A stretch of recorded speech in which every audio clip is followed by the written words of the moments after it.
Hi, and welcome to Time to Live podcast with Quad and Rev. I'm Reverend, and my compatriot Quad. Hello. Hello. This is our weekly podcast on gaming and a bit more. We're not really set into, just Let's Plays or just video games. We kind of broach a bunch of subjects, but primary focus is video games and things of that nature. Couple of topics. Quick recap. What have you done this week, Quad? Well, I've been playing Dota 2. More Dota 2. Another 60 hours? Yeah, I think so. Well, not 60 hours, but it must have been at least 30 or 40. I've been kind of going at it in Dota 2. I haven't really been playing any other games, so it's kind of weird, but still. I tried. Have you been recording any of Dota for Let's Play purposes? I am gonna do that eventually. I just need to get out of this rut of not recording. I just need to get to it, pretty much. Well, consider this a kick in the pants, or not. Yeah, I'll get to it. Don't worry. I've gotten to the point where I actually have the skill and have to actually showcase some stuff, so that'll be good. Good. I look forward to it. One other thing, unfortunately, the timing didn't quite work out, but there is a community review and critique of Let's Plays that takes place on Twitch. It appears they're doing it every Saturday morning around this time for those of us in the US. I believe it's 1 p.m. Eastern. I'm on the West Coast, which is the best coast, so it's still pre-noon for me. And we're kind of missing out on that, but I recommend people check that out. Every Saturday there will be a post on Reddit, Let's Play, most likely by myself, and it'll be flagged as a moderator post. So if you want more information, you can go there. Didn't they originally start that thing on a Friday? Or was it the Thursday something? I think they did. I think they were trying to do it as a feedback Friday, but the scheduling for streams didn't work out for Friday for them, so they needed to reschedule it to a Saturday. Yeah, well, it's probably better to have it on a Saturday because many people actually do work in the meanwhile. They not everyone can be on at, for example, they did it like at 6 p.m. Eastern time or something like that, and it was 1 p.m. for me, so I was just in the middle of the work day. Who's going to do that? Yeah. Yeah, pretty much so. It's not something I do if it's on a weekday because I do work then, so... Me this past week, I have actually played almost no games. I tried playing some knockoff sniper game. It was really bad. It's so bad that I broke the game several times and just had to give up. Last night, I kind of got a bee in my bonnet, as it were, to finish playing the Spartan Ops for Halo 4, which is kind of the side mission companion series to the main series. You're a Spartan 4 that is part of a squad that goes on various missions from Infinity that takes place after Halo 4 campaign does. So there was that, and I gotta say, I'm actually impressed with it. One of my biggest gripes, I played episodes 1 through 5. They have it broken up into seasons. And I played episodes 1 through 5, and the story was good. I hated the gameplay on it. The maps were boring and repetitive. They were the same 5 maps taken directly from the campaign. And you just cycled through them, and hey, I'm going to run to point A and point B again, and that's all it was. It was really annoying. Last night I finished out episode 5, went to start episode 6, and was informed that I couldn't play it because I didn't have the maps. And I was like, wait a second, the same 5 maps? Yeah, that sounds weird. Yeah, I didn't expect a 2.5 gig download for the same maps. Voice files and things of that nature I could understand, but downloaded it, started playing it, and they have taken the story in a different It's still same story. They've taken the gameplay, the setting on it in a slightly different scenario. The last 2 episodes that I've been playing through, some of it was on a planet, some of it's on the Infinity, and all new maps. I'm actually kind of impressed. Now they're reusing those maps within each episode, but so far I haven't played on, the pit map from episode 1. Oh, yeah. Well, I'm not that big of a Halo geek. I played, I think, possibly the first 4 or 5 games, and that includes, for example, ODST and so on. Those kind of knockoff games that don't really follow Master Chief and so on. It's not something that's really caught me. I usually like to play that game those games as co-op. So I don't really purchase the game myself. I think I purchased the first and second one because they were really the good games you could get back then. Right. But now, not really. There are so many other games I can be playing, and they just catch me a bit more than Halo does because it's more console focused. The games they're just made for consoles, so you can only have like 2 weapons. Well, so can you do in all the Call of Duty games and all the other games? But I really miss something else that in Halo, if you could just carry 2 more guns, for example, it would change the gameplay a lot because you can actually struggle in certain places in Halo. See, and for me, I find part of that to be part of the joy. Less so with Halo 4 than with previous iterations. I'm trying really, really hard not to bag on 343 Industries for doing this, but it seems as though Halo 4 is a amalgamation of Call of Duty set in the Halo universe. And part of the reason why I fell in love with Halo, it was a Bungie game, and I'm a huge Bungie fan. I have been for years. When they announced that they were going to be making a... one second. Sorry. When they announced that they were going to be making a RTS, I was like, oh, that's going to be really cool. And I followed its development, and then Microsoft picked it up, and it looked fantastic. I bought an Xbox just for Halo because I was a fan of the Marathon series, and they all kind of tie in together. 343 Industries, I like what they're doing with the story. I like the characterization. I like the things that they've added to the series. I don't like their implementation, and I'm crossing my fingers that Halo 5 is going to rectify some of that. Now, granted, Halo 5 will be the first Halo game that I will not have purchased on release day, usually at midnight. Oh, yeah.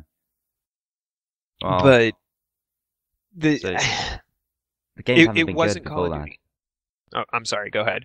So, what are you saying? How was actually Halo 4? Halo 4 was... I almost have to break it up into different sections. The story was great.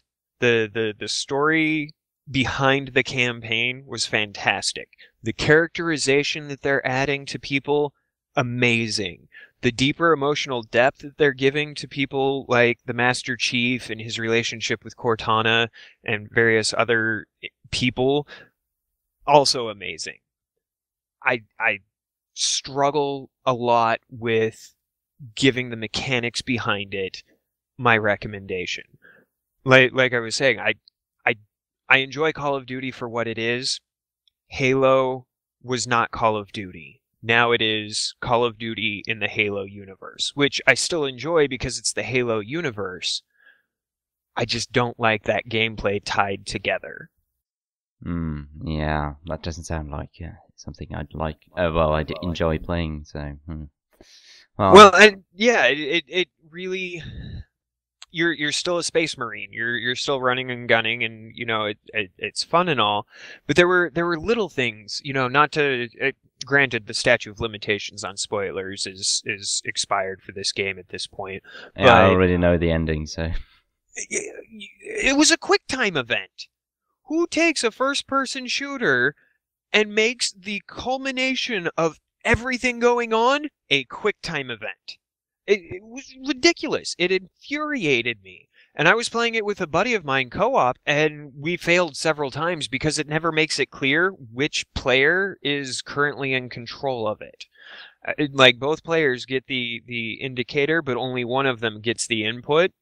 And up to that point, it had always been first player, and then suddenly it was and it was a QuickTime event. That is what not to do. Yeah, no one likes QuickTime events. I don't like QuickTime events. That's probably the reason why I didn't play Resident Evil 4, even though I've heard it's a good game. But they implemented QuickTime events into it, and I just couldn't handle it. It's so annoying. It's not that it's Press hard to X do. to not die.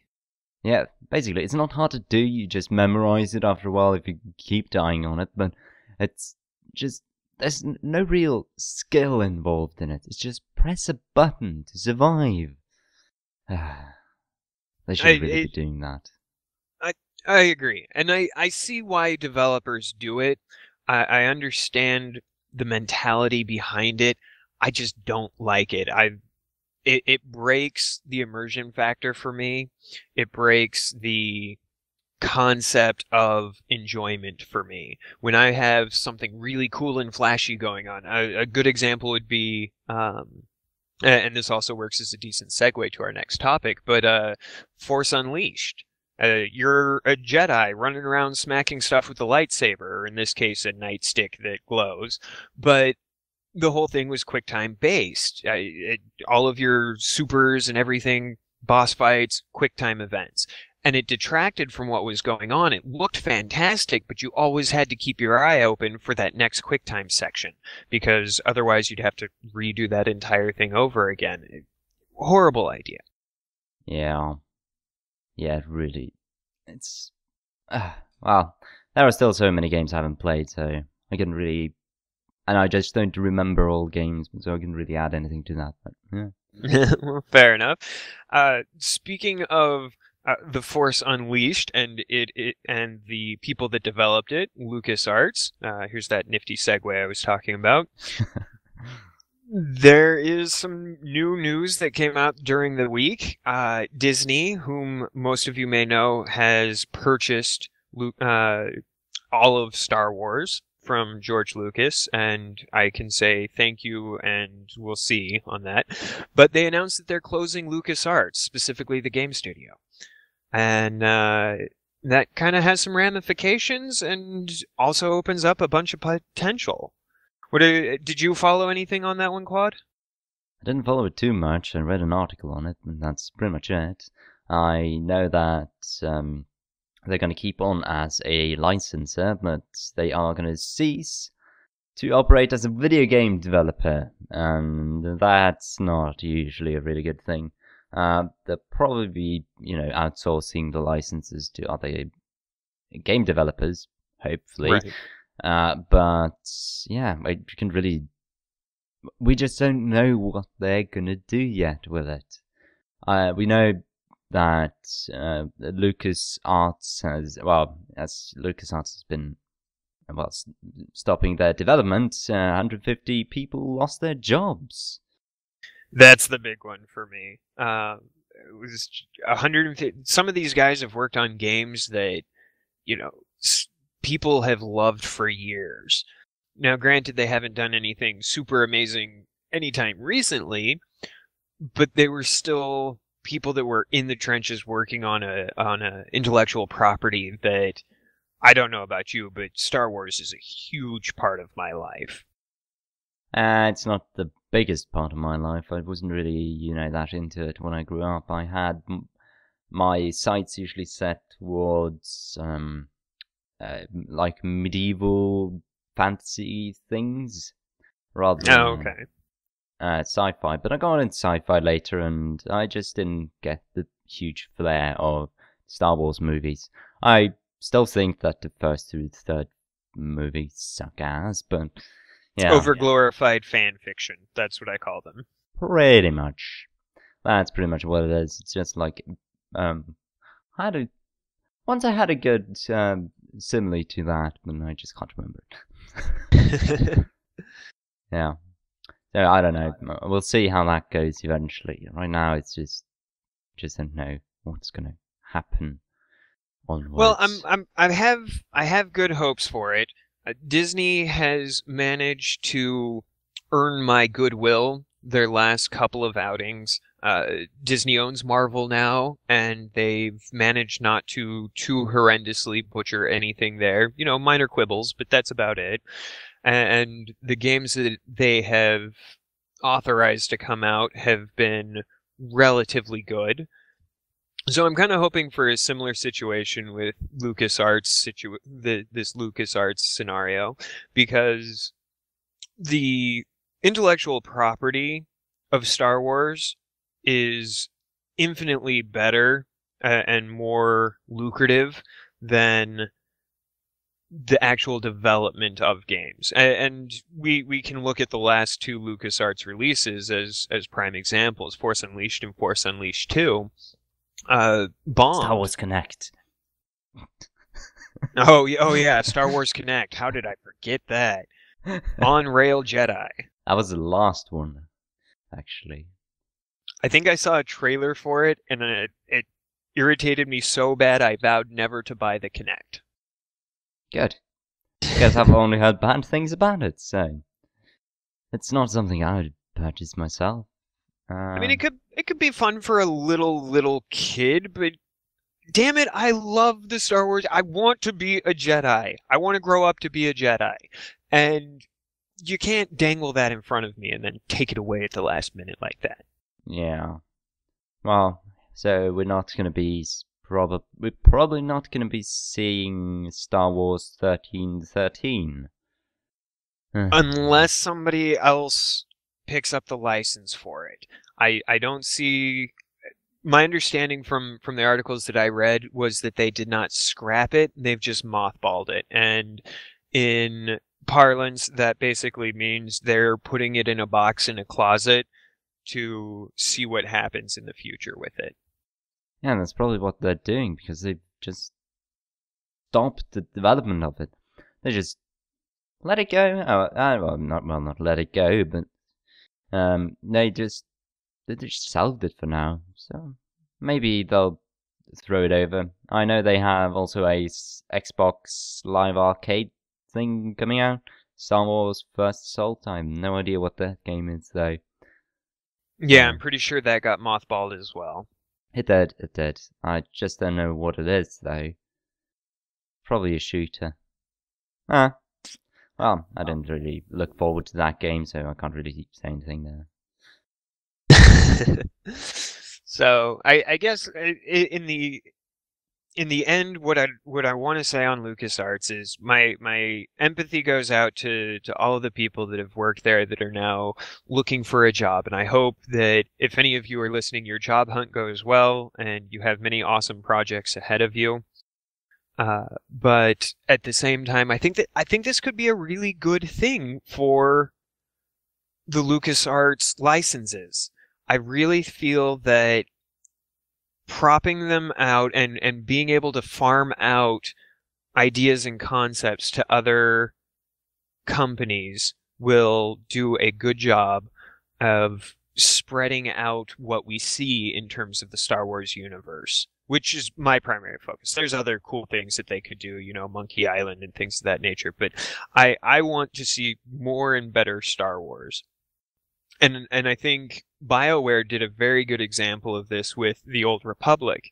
Granted, it was, in my opinion, a failure as an MMO, but they showed what you could do with a different company going in and doing their kind of game within that universe. And I think it did fantastically well at that.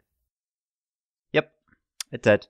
The thing that was actually wrong with The Old Republic was the story. It was amazing. There was no question about that. It's a BioWare game. Yeah, but the thing is, they kind of just failed at the end game.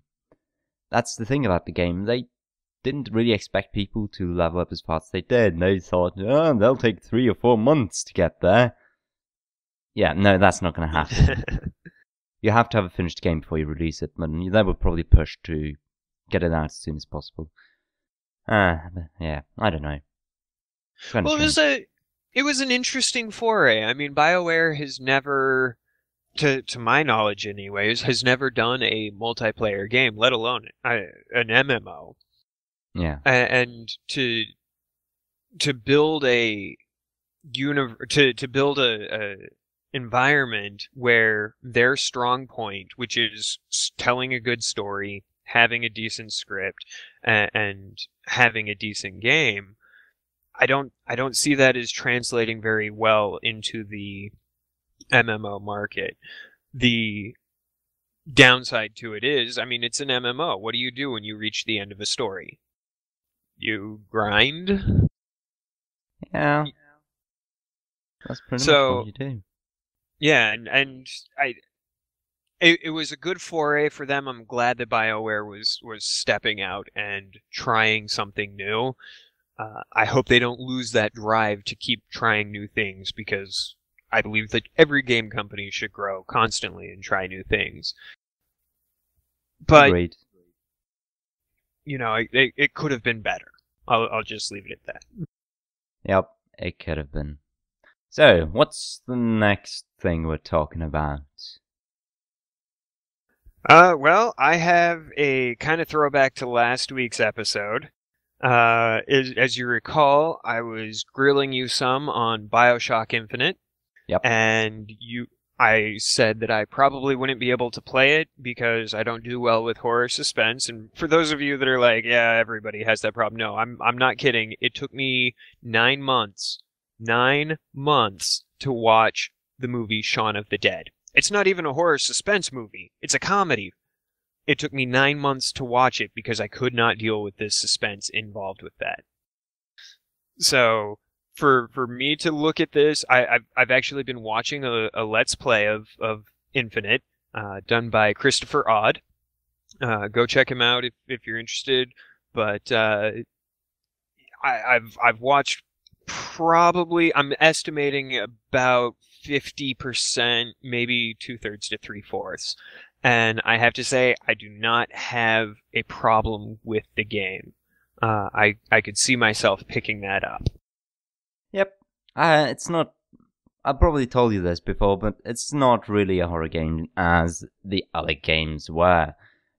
I did mention this the other week. The only thing I was scared of when I played it was just one jump scare, and that was it, pretty much. I think maybe later on it can get a bit more creepier, but yeah, I don't know. I don't know how big your threshold for that is, but... Relatively low. But honestly, you know, a single moment that takes place in the course of a game, I've watched 21 parts of Christopher's, Mr. Odd's Let's Play of it, and each episode's about 20 to 30 minutes long, so I don't know what that translates into total gameplay. But I've not had any problems. Watching it now, I can honestly say that had I been playing it, I would not have had any problems up to that point. You know, there would have been some thrilling moments, some awesome, like, ooh, this is kind of cool, and there were a couple of things that were slightly creepy, but that was more in terms of the story than it was the suspense thriller aspect to it for me. I think it has about as much scariness as Halo 1, or was it Halo 2? Wherever you go to the creep alien place. The Flood. Yeah, the Flood, yeah. That's probably the scariest part in any Halo game. Well, yeah, they're mindless zombies. Yeah, it's not all that scary. AIs are mindless zombies. Anywhere you go, they're just really shit at everything. No one's perfected an AI yet, so you can't really be scared of anything. Well, it's a game. Yeah, it's a game, but part of why you play games is to become immersed in it. or at least for me, I can't play a game and sit back and consciously be thinking I am playing the game.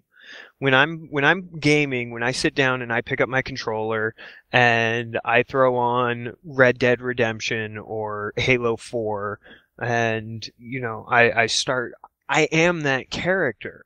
That's the perspective that I'm operating from. And yes, part of my mind is in the background, analyzing what's going on, but I try and keep that as limited as possible because I want to experience the game as though I was that character. Does that make sense? It does, but you can't really say it to me right now because I've been playing Dota 2 and I don't really get that immersed in that game. Have you tried?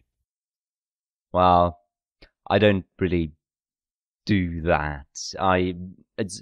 For me, it's more of a transition. After a while I've been playing, I just start to become like the character. I don't try to do it. It's like when I can notice when I leave the computer after playing, and I walk up the steps to go to the bathroom or go to the kitchen to get some food, and I'll just sit there and think, and just have flashes of the game, and just remembering a part that looks like it, and just thinking, oh, this is what I should do. It's kind of a strange feeling. So for you, it becomes more of a over time you become more immersed in it, as opposed to I'm trying to immerse yourself in it. Yep, pretty much. That's what So goes do on. you play D&D the same way? Do you step back and look at it as though you're the commander moving little pieces on the board game, and it's only over time that you become your character, or do you try and play your character from the get-go? Well, I know how to do that. I've been playing D&D a lot, so I know how to immerse myself in the character and play like him, think like him, and so on. So if I make a new character, I make up a persona for him. I'll try and start and play it just like his, but it might still develop after a while. So I can still develop as I'm playing the game. So just like a regular person would.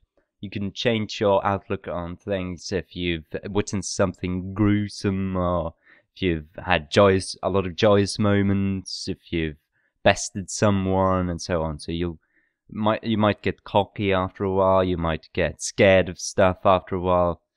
Certain things you're supposed to be automatically scared of, I'm automatically scared of when I play the game.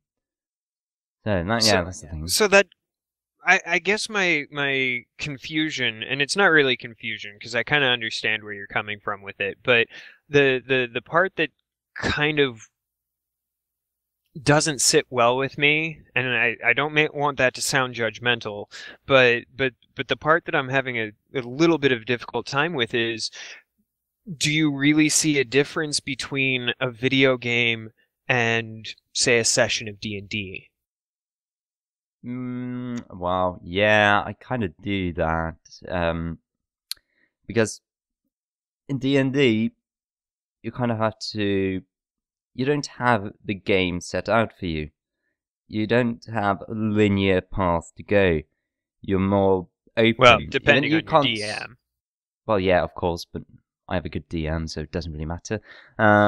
So you have much more of an open spectre. You can choose who your character is. That's the thing. You can choose him to be like you, even. But that's usually quite boring, seeing as, well, you want to have a different persona usually when you play a game. Commander Shepard, this is my favorite IT station in the Citadel. Indeed. And, well, in a game, you sort of get thrown a character.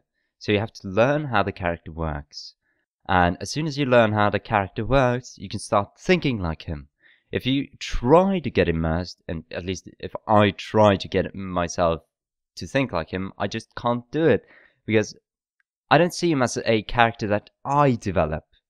Because the guy in the video game has a personality already. And it grows depending on what you do in the game. It doesn't really... some games even don't give you choices on how your character is supposed to do. I know in Mass Effect you kind of choose how you want to play it, if you want to be good, evil, neutral, whatever. But in certain games you just get a character and you have to play like him, and everything that happens to him you have to sort of integrate into your mind to try and get your immersion back. And that's sort of how I do things. It's not something I can just choose. I want to be like that, and then your character goes and does something different. I just need to learn how the character is before I can actually immerse myself in the game, because I immerse myself in the game through a character. Okay, I kind of see where you're coming from. To me it just seems so foreign, because part of why I play video games is to become somebody else. I mean, yeah, there's the standard, like, oh, it's a power gaming fantasy, and in some respect that's true, but at the same time, for me, the experience of going through a situation as somebody else is kind of the highlight. Now, granted, it doesn't apply to all games. I have a hard time playing Star Trek games, for example, and being a Starfleet officer. Oh.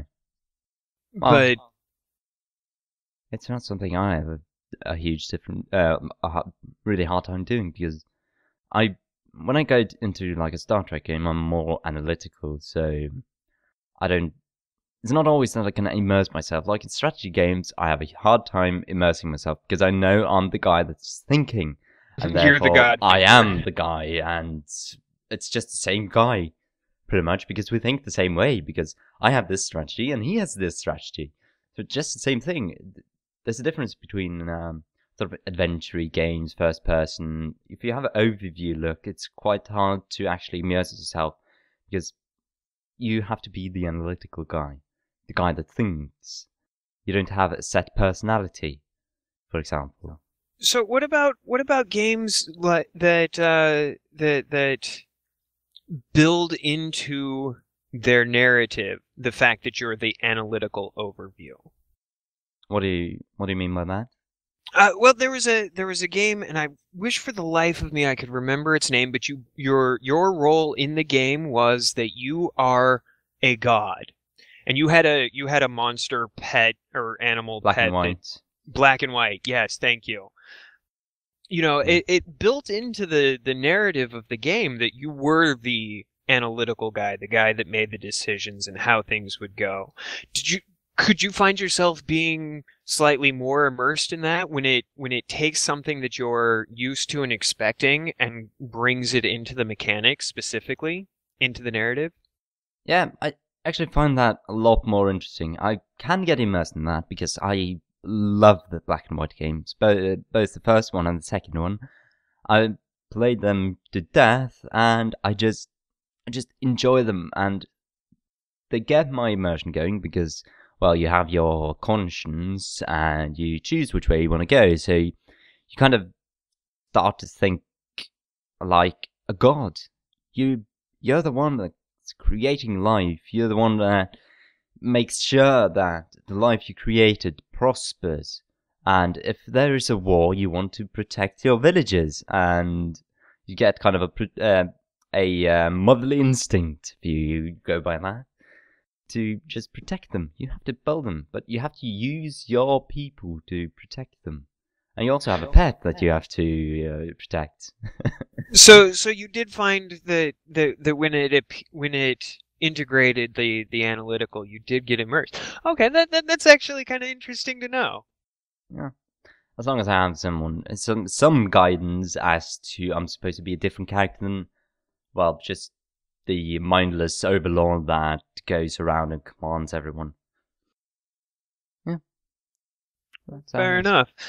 So we kind of covered my topics. Did you have anything specific that you were wanting to discuss this week? I want to discuss Dota 2. All right, let's discuss Dota 2. What's new in the world of Dota 2? I don't know. A new hero? That's not too much interesting. It's more the game. I like those kinds of games because you actually get some skill after a while, and when you do, you start becoming better. But well, I'm kind of in the lower levels because your account kind of levels up as you go, and I'm not really playing against all that good people. It seems they don't seem to learn as quickly as, for example, because I've been playing League of Legends before. I've been playing other MOBAs. I know how a game works. I can anticipate where people are going, what they're thinking, and well, there again, it comes into the sort of immersion because I can immerse myself in the game in the way that I start thinking what other people do. So it's got a kind of a different immersion. But I'm having quite some fun in the game, and I don't think you've been playing any MOBAs at all, have you? I played. No, I have not. Yeah, so that's something. As soon as you get a computer, I'm gonna drag you into a MOBA and see how you like it. But yeah, I've been having so much fun with the game. I've just been, I know a lot of people that actually play the game, so I can just jump in with them to play and have quite a lot of fun actually. See, Because one of the things that makes me hesitant to go with this, and granted, if you tell me, hey, we're gonna play this now, and we get it set up, I'll probably end up doing it. But one of the things that makes me hesitant is the viciousness of the MOBA communities. Do you encounter that frequently, or do you kind of have the ability to filter that out? well, I've been playing a lot of games up through the years, and you get used to being trolled. You get used to actually spotting who is a troll because I've been mostly focused on multiplayer games a lot. It's the thing I usually get back to and have like 200-300 hours in a game, or 600, whatever. It's mostly multiplayer games. So I have a tendency of wanting to play online and actually playing with other people because I like talking to people when I play. It just feels kind of mindless when you play like a MMO or a MOBA alone. You just don't get to talk to people. It's Wait the a thing you second, a want to Let's do. Player that likes to talk to people while he plays games? Yeah, you can see where I'm going there. But yeah, the Dota community isn't all that bad. There is a report system, so if you report a person, it'll get looked over by the staff, and they'll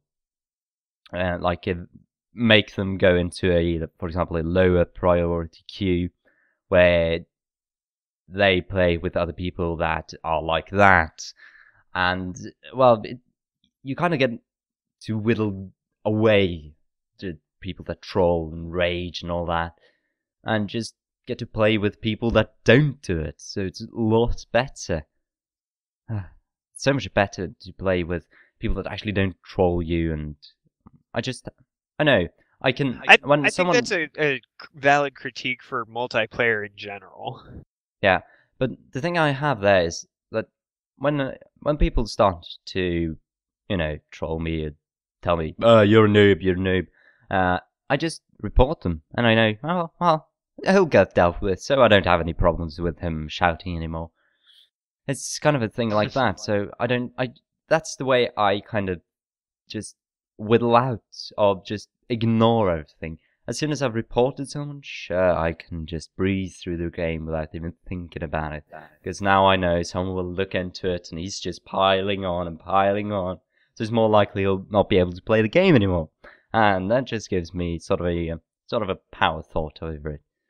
So the Dota community does actually have some form of moderation from the developers, or how is it community volunteers? How does that work?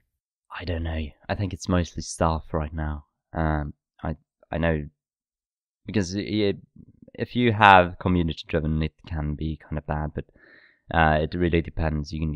I know in League of Legends you get kind of kicked out if you just start banning people left and right.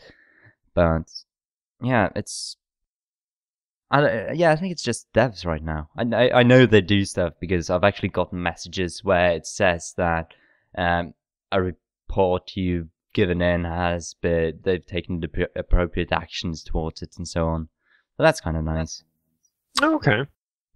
Well, once I get everything all situated and have a playable computer, I'll give it a spin with you. Yeah. But yeah, there's more I want to discuss here, or actually tell more about. And Okay. This is, well, when I play alone, I have a tendency of getting, random people with me. Well, not tendency, it happens. And they can be kind of shit, to be honest. And yeah, when I go on, I can sort of win and start carrying people, like, be the one that's good and killing people later on and so on. But as soon as you get 5 people and start playing the game, you almost can't lose because you have that teamwork in the game. And when I know in higher levels it goes it starts automatically happening where everyone starts to think like a hive, where you just gather everyone and go to kill someone else. And I find that to be kind of interesting because it actually builds up teamwork and the ability to do it in real life in sort of games like that. And I've gotten a lot of that teamwork set up in League of Legends and World of Warcraft, where I sort of have to work with people to accomplish a common goal. Right. I find it like a learning experience when I play the game. So, well, I think that's what I have to say about Dota 2. I was thinking, didn't you have another thing you wanted to discuss?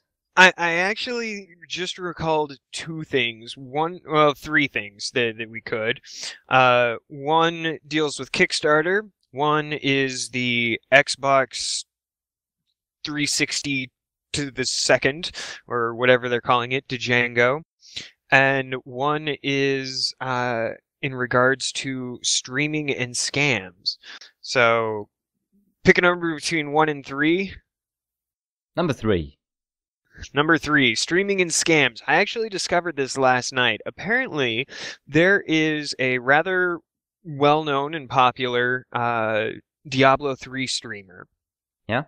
Did you hear about this at all? No. Okay, so gist of the story goes, he claims to have been paralyzed and was wheelchair bound and streamed Diablo 3. He got his account banned for botting, which, is kind of against the terms of service, so justifiable. Ran a donation, and people donated to get him a new license key and everything and rebuild his account, and he went with it. The other day, while streaming, apparently, he stood up out of his wheelchair and walked away. Right. So this guy has built a donation-based career of streaming on the assumption, on the premise that, he has a physical disability and how cool of him to still be doing something and along those lines, and it's a lie. Now, granted, he does say that he didn't actually stand up and walk away. He lifted himself out of his wheelchair and then fell. But the video that was released of this, and I'll shoot it over to you, and you can put the link in the contents when this gets published, was not him getting up and falling. It was quite clearly him getting up and walking away from his computer. And there's a fish tank in the background, and you can see in the background him moving around.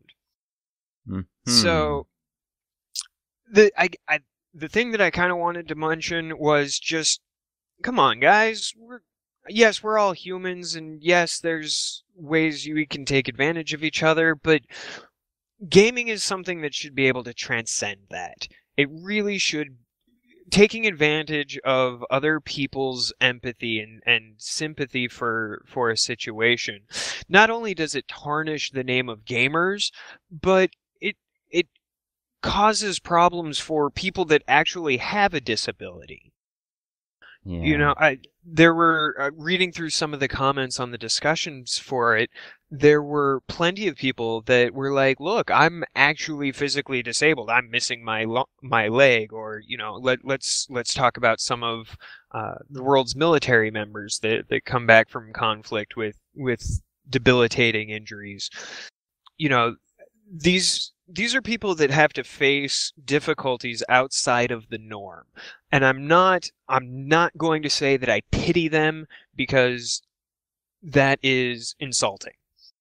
What I will say, though, is that trying to take advantage of other people using that kind of a disability claim for no other reason than you can, it's shameful. It's abhorrent, and boo on you, Mr. Diablo 3 streamer. Yeah, I've heard of instances like this before. I just don't get what goes through people's minds when they decide I need to scam someone. It's just something that I can't grasp. Why would you trick someone or people just to get money? If you want to get money, make the bloody money. Exactly. And now, granted, in today's economy, I don't know how it is there in Norwegian land, but here in America, the economy is not necessarily the greatest when it comes to job seekers. So I'm not saying, and I'm trying really hard not to let this delve political, but I'm not saying if you can't get money any other way, don't. I don't know how to say that doesn't make me sound like a complete jackass. Basically, don't run a scam. There you go. Don't take advantage of people, because if you do, you're a douchebag. Karma's gonna kick you in the ass. Yeah, and you're a douchebag, yes. No, you're just a douchebag. Karma's not going to do shit against you, because karma is just a concept. Anyways, I'm not going to discuss that. But yeah, don't scam. Someone will eventually find out, and it'll have ramifications then. And then you'll be hit on your bum, and you won't have money anymore. What are you gonna do then? Some of the gamers that donated to this streamer are already talking about a lawsuit to recoup their money from the scam. Yeah, basically that's what's gonna happen if you do scams. People are gonna be upset, and they're gonna take actions against it. There's nothing else to go around there. So you run a scam, you'll be found out. It'll be found out, and we'll hate you for it. Yeah, we'll hate you for it, and it will have ramifications. That's pretty much everything I have to say about scamming. And it's a good punctuation mark to it. So, 1 or 2? Number 1. Number 1. Along the same lines, this is the Kickstarter one that affects the gaming community. Guys, people, ladies, everybody, if you're going to back things on Kickstarter, do your research. There was a couple of guys that ran a Kickstarter for a game that was similar in concept. It was a roguelike set in space, similar in concept to FTL, but different. And they ran a Kickstarter for it. They asked for $50,000. And I apologize if I'm getting the exact numbers wrong. I was pulling information from several different sources, but they got $50,000 for the mobile version of their game, and they managed to make their goals, and everything was grand. They, about 8 months later, ran another Kickstarter for the PC version of the game, which again was a fantastic idea. And if it works out the way that they say it will, more power to them. They were asking for $150,000 that go round, and they made it. So they made that goal. So thus far they have $200,000. The game was supposed to be released in 2011. I understand gaming development can hit snags and things of that nature. What brought it to my attention was more the fact that when their backers were asking them for updates or, anything that would indicate progress on what they had backed, the developers, the two-man team, who happened to be brothers, were rather condescending, rude, snarky, bastards would be used. And one of the backers actually asked for a refund. It's just $25, but come on, you've had my money for 2 years now. I don't have the product that I was promised. I would just like my money back. Not a big deal. The developer threatened to knock him out, threatened to beat him up if he ever saw him on the street. Okay. Boggles my mind. Exactly. These are guys that have given you money to help you make your dream, and you're going to be a condescending prick to them and threaten physical assault? Yeah, that's kind of weird. So this is my view on exactly that. I don't really care. Sure, they can do whatever they want. They can threaten, but the thing is, you have to come up with your game, and well, there's the thing about Kickstarter. If someone first gives 50, did I even finish the game? For the mobile there is thing? not a released game yet. According to the developers, it is in beta, but there have been no non-developer commentary otherwise. Okay. So yeah, this is the thing. If someone goes with a Kickstarter and wants to make a mobile game, you give them 50,000. If they go 6 months later and ask for 150,000 to make it for PC, say fuck you. Make the game for the mobile first, and then port it over to PC. Then you can ask for my money, sure. Well, and that's kind of what a lot of the backers of this Kickstarter project were having problems with, was that they liked the concept of the game as a mobile game, and they really wanted to see what it could be done with on PC. And from an outside perspective, I'm not a backer of the project, and I'm not one of the developers. I have no say whatsoever in any of that. But from my outside perspective, digging into this, it looks like they took the original $50,000 and maybe did a bit of stuff with it, and then realized that they didn't have anything that they could release. So they ran the second Kickstarter under the guise of, I'm going to have the PC game, and are using that to do the mobile game. And to me, it's kind of the combination of two aspects. On the one side, you're not producing what you said. Okay, that's fine. There are plenty of games that never get developed because funding falls through or whatever. I'm okay with that. The problem that I have is saying that you're going to get money for one thing and using it for another. And I'm very hesitant to say it's a scam, because we've already seen what a scam can actually look like. Mm. So in this case, it almost looks like they're using the money from the PC Kickstarter to build the mobile game. And according to them, the mobile game is in beta testing and should be released soon. But it was supposed to be released in 2011. Okay. So that... Yeah. There was also another big story. Like, let's see, what was it? It was maybe 2-3 weeks ago. About, like, a... I don't remember. It was some girl that asked for money on Kickstarter to go to private school or something like that. and her mother being a multi-billionaire or something. And I don't know, why do people back stuff like that? Like in gaming as well.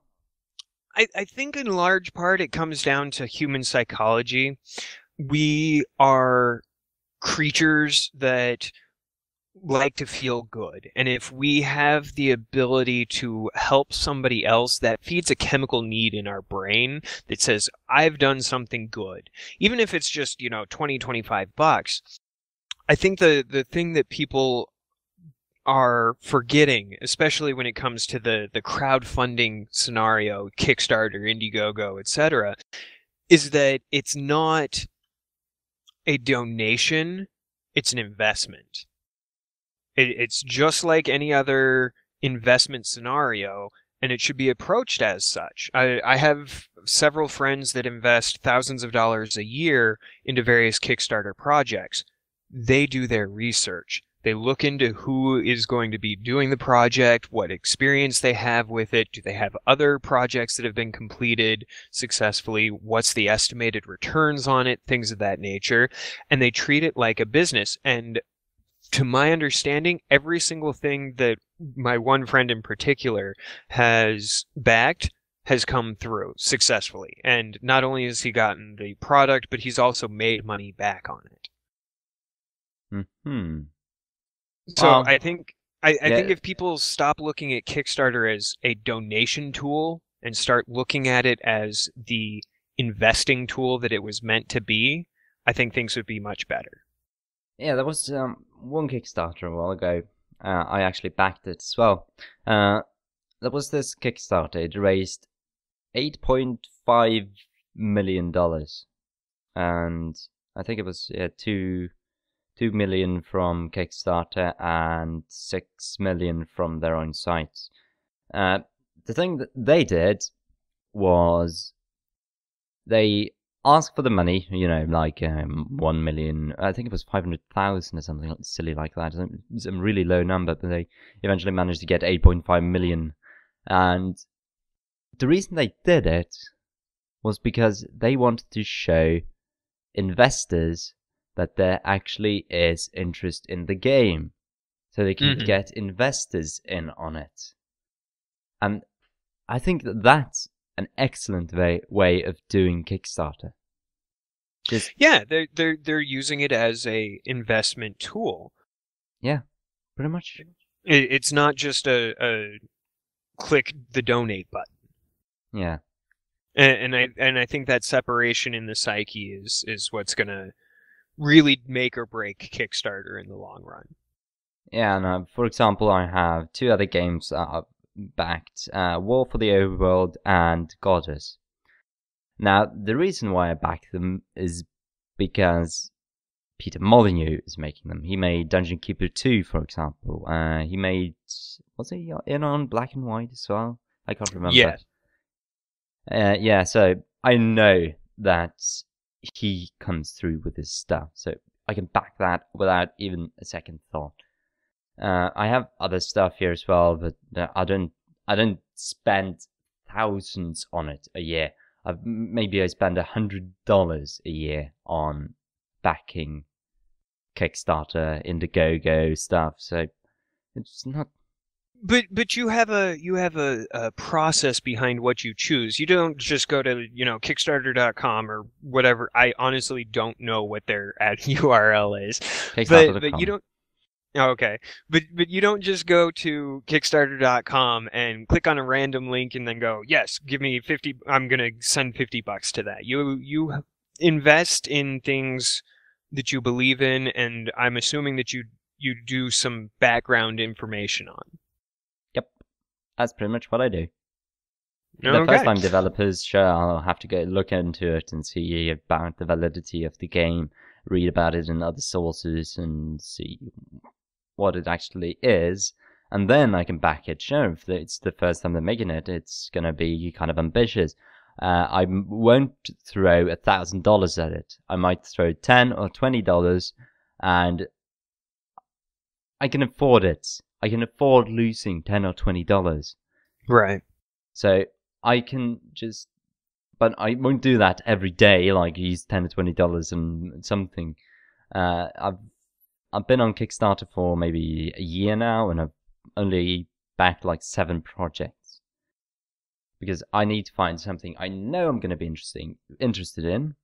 I need to know that it's most likely going to be made, and yeah, that's pretty much what I need to know. Is it worth it? Yeah, is it worth it?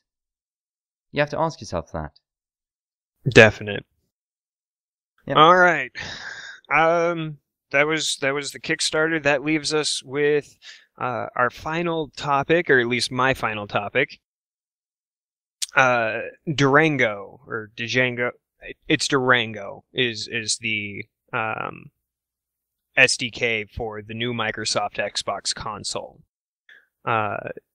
There was some information that was released with that, some screenshots that indicate that the next Microsoft gaming console, the 720 or 360 squared, whatever we want to end up calling it, is going to have always-on DRM for the console itself.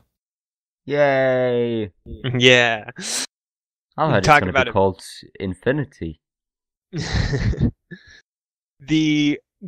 This kind of came to my attention because one of the community developers, I think is what he does. I'm assuming it's going to be used to do after this, but basically somebody called him on it and was like, hey, what about those of us in the world, even the developed world, let alone places that have worse infrastructure, but what about those places that don't have always-on internet?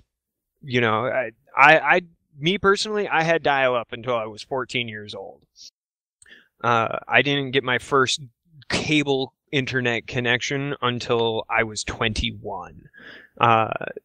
And even then it was unreliable at best. I have friends that are currently on dial-up because that is the only thing available in their area.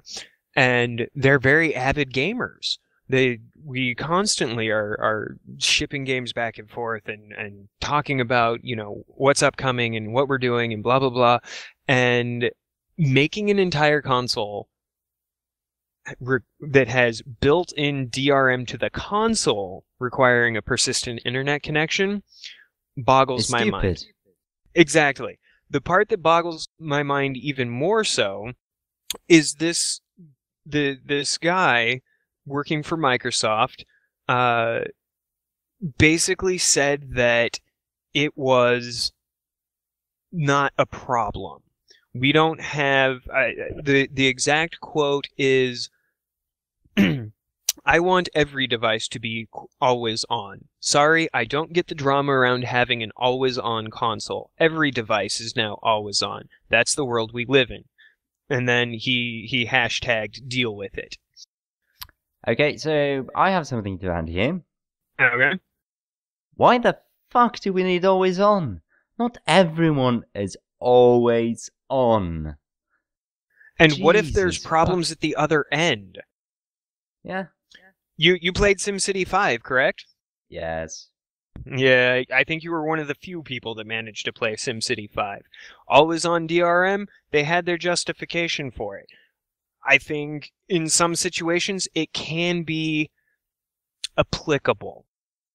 What I had a problem with, one of the problems that I saw with the SimCity release was it wasn't an issue with the DRM itself. EA's fucking servers couldn't handle the load. And so because the always-on couldn't make a connection through, it was hit or miss whether or not you'd ever be able to play. Yep. And that was just a game. A single game. Yep. They're now going to take an entire console, and in order to use the console, you're going to have always on. Now, granted, if anybody has the money to build the infrastructure to handle that, it would be Microsoft. Are they actually going to do it? Nope. I don't think so. Yeah, well, here's the thing. PlayStation is better. So don't buy it from Xbox. See, we just won the console war! Yay! Anyways, that's not what I was going to say. The always on it wouldn't be an issue, for example, in Norway, because everyone has an internet connection. No one has modems anymore. Everyone has at least an ADSL connection. So we don't have any problems with that. Most people actually have fiber. So I don't have any problems with that. Norway doesn't have it because we've actually spent money on actually developing the infrastructure for it and all that. It's not even that cost intensive. But yeah, it's kind of strange how some countries still use modems. Or don't even have internet access. I mean, yeah. I live in a fairly populated area. My county has roughly several million people in it. I have a 30 meg down, 20 meg up cable connection. It's not a huge amount. My connection at work is infinitely better, but I work at a data center, so it's supposed to. But I don't have any problems here. If I go to the end of my street and walk to my neighbor's house and ask him what internet he has available, he has dial-up. That's what's available in his area. And I'm not talking like 6 miles away. I'm talking I can see his roof from where I'm sitting right now. Yeah, and I live in a rather small county. I think it's there are 3,000 people that live here. And if I go down the street and I can ask him, what kind of connection do you have? He'll say, most likely, I have 15-15 or 30-30. I have 30-30, so I don't have a problem with that. And if I go, like, it's actually quite a huge county compared to, you know, the town's size. So, like, the town is maybe 1/100th of the county size. And if I go, like, maybe 50 kilometers outside of my town, and, you know, there might just be one single house there, and I ask him, so, what connection do you have? He might say, I have 15-15, maybe 30-30. So, yeah, I see what you're saying, and you guys, your country is obviously invested in its infrastructure. Ours has all been privately done, and has been picked up on the cheap years after the original people that invested in it all went out of business.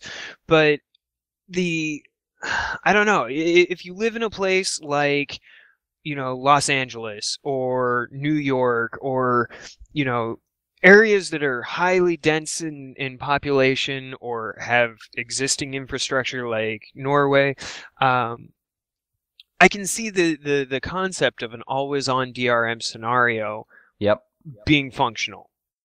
Yep. But if you're going for a global market, it's not practical. I just don't see the logical business sense of going that route. Yeah, me neither. It's kind of strange. And the dismissive attitude of the Microsoft employee just kind of compounds it for me. And I hadn't noticed. We've broken the hour mark. Yep. So I guess if I were to sum up my ranting for today, it would be, do what you're going to say you do, treat your customers and your investors with respect, and don't fuck people over, because people are vindictive. People are mean, and people can ruin reputations. Yes, I also have one thing to add. I won't buy any console with always on DRM. Agreed. Ever. Unless, you know, we get global wireless internet everywhere. Yeah, I wouldn't die even then. Well, I could probably do it then if there's no downtime. But anyway, that doesn't really matter, because that probably won't happen ever. Anyways. So this is the end of the TTL podcast. I hope you enjoyed watching, and I'd also like to say thanks for watching. This has been Quad Rev, signing out. Bye-bye. Have a good one. See you next week.